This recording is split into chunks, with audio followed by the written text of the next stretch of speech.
salam sehat dan sumringah. Bertemu kembali dengan Om Gaga dalam channel Wirausaha dan Pengembangan SDM. Dalam video kali ini kita akan membahas tentang gambaran umum bisnis retail, terutama gambaran umum retail di Indonesia. Pertanyaan yang sering terlontar atau yang sering ditanyakan adalah apa itu retail? Dan banyak orang berpikir bahwa retail itu adalah suatu bentuk usaha yang hanya menjual barang di sebuah toko saja. Padahal pengertian mengenai retail salah satunya adalah merupakan bentuk usaha yang memberikan nilai tambah kepada suatu produk atau jasa yang dijual secara langsung kepada konsumen. Sebelum saya lanjutkan, tolong like and subscribe sehingga channel ini tetap terus eksis dengan subscribe Anda dan like dari Anda sekalian. Kita lanjutkan. Saya akan kasih gambaran tentang dunia retail yang ada di Indonesia. Memang selama pandemi ini tidak dipungkiri bahwa dunia retail tetap buka, tetapi mereka mengalami penurunan keuntungan. Ya, ada beberapa pelaku retail yang sudah gulung tikar atau alias tutup karena tidak bisa bersaing di bumi Nusantara ini. Perlu Bapak Ibu ketahui dan saudara-saudara ketahui bahwa dunia retail itu sebetulnya bukan hanya toko kelontong, bukan hanya warung sembako, bukan hanya minimarket raksasa biru dan merah yang gede-gede itu, tidak gitu. Tetapi yang namanya retail itu kalau kita belajar dari channel distribusi, ilmu marketing, dari produsen, distributor, retailer, end user. Nah, retail inilah yang bersentuhan langsung dengan end user, dengan orang yang memakai. Sehingga para pemakai ini mendapatkan sentuhan-sentuhan langsung dengan para retailer dan manfaat-manfaat yang dapat mereka rasakan secara langsung. Nah, itulah gambaran dunia retail, tidak hanya toko-toko kelontong, tapi bengkel las juga termasuk retail. Tukang cukur itu juga retail. Toko roti apalagi, warung makan apalagi, itu juga namanya tetap retail. Contoh yang lain lagi, usaha retail adalah toko buku, toko pakaian bayi, toko pakaian dewasa, toko elektronik, toko kamera. Tadi sudah saya sebutin tempat potong rambut, restoran, atau jasa penjualan tiket musik, tiket konser.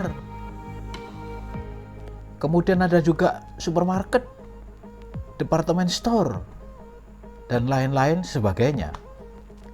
Sedangkan di Indonesia sendiri yang berskala nasional, kita mengenal beberapa usaha retail besar seperti Matahari Department Store, Carrefour, dulu ada Kontinen lalu dibeli oleh Carrefour, ada hipermarket, ada Hero yang sekarang berubah menjadi Giant, ada Lion Superindo yang sekarang juga sudah berubah menjadi Superindo saja. Kemudian ada McDonald, ada Gramedia, ada Indomaret, ada Alfamaret, ada Circle K.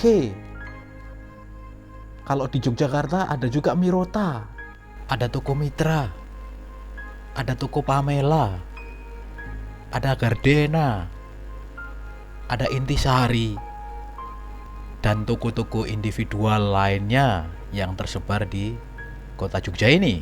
Kemudian ada juga yang disebut retail itu SRC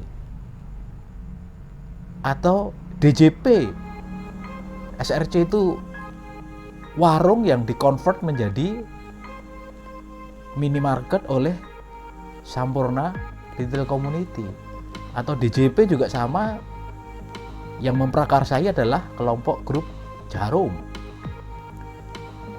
Masih banyak lagi yang dimasukkan dalam skala usaha retail ini. Kalau secara internasional kita juga bisa mengenal ada Walmart, ada 7-Eleven, ada Amazon.com, dan lain-lain sebagainya. Retailer adalah pelaku usaha terakhir dalam jaringan distribusi sebelum barang tersebut dipergunakan oleh konsumen atau end user. Dan retailer memainkan peranan penting dalam perekonomian sebuah negara sebagai bentuk dari jaringan distribusi terakhir atas barang dan jasa yang dijual, sehingga bisa dikonsumsi secara langsung oleh konsumen.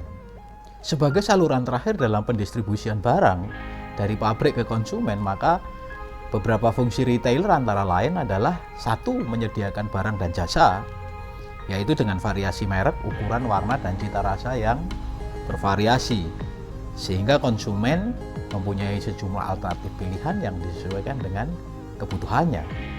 Yang kedua, namanya retailer, jelas bahwa ia menjual barang dalam bentuk eceran atau pecahan. Jadi bukan menjual dalam bentuk yang jumlahnya besar.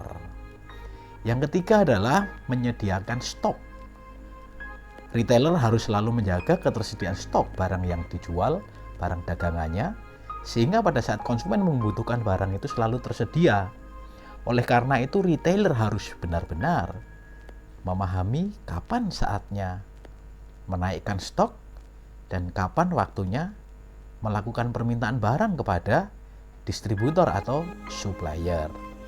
Dan yang terakhir dan keempat adalah retailer harus memberikan pelayanan yang optimal kepada konsumen, memudahkan konsumen membeli dan memanfaatkan produk yang dijual oleh retailer. Memberikan pelayanan di sini bukan hanya melayani konsumen belanja di toko, melainkan juga memberikan pelayanan yang bersifat tidak langsung. Misalnya, pemajangan barang yang memudahkan konsumen mencari barang yang dibutuhkan, kejelasan dan kesesuaian harga. Kemudian ada juga point of sales, kemudian ada juga kebersihan lingkungan toko, penjelasan mengenai manfaat produk, bahkan kecepatan dalam bertransaksi di kasir juga merupakan bentuk pelayanan konsumen. Itulah gambaran dunia retail pada umumnya di Indonesia. Sampai ketemu di video berikutnya. Salam sehat dan sumringah.